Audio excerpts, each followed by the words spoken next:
da don haka yana da kyau ko da yaushe idan za ka ƙara mata in ma baka sani ba ka yi tambaya wani ƙa'idodi ne kafin ɗa namiji ya ƙara mata ta biyu sai ya gama cika su a musulunci. Na farko inda za ka ajiye mata ya zamo kana da shi ko da gidan haya ne, an gane ba gallafiri take ba yau tana gidan kawunta gobe tana gidan babbanta jibi tana zauren gidansu, a'a. Da ɗaya. Na biyu ka fi ƙarfin ciyar da ita ko da ƙoyi za ka iya ciyar da ita, tsabar akwai yauwa ba wai kame ne kamar rawan waɗancan yaren ba yana kira shi ba yauwa ka gane ko ni yare rawan su ma kame ne yauwa. Na farko dai ka fi ƙarfin abinci, ba zai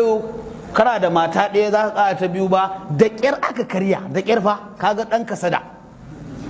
yauwa daga an karya ba a sake samu a ci abinci da dare ka ci ƙara mata, wannan zalunci za ka yi. Wa ko wani hadisi wallahi da'ifi ne, ƙarya aka yi wa annabi wai idan kana da mace ɗaya kana cikin talauci ka gagara ce da ya ƙara ta biyu in ji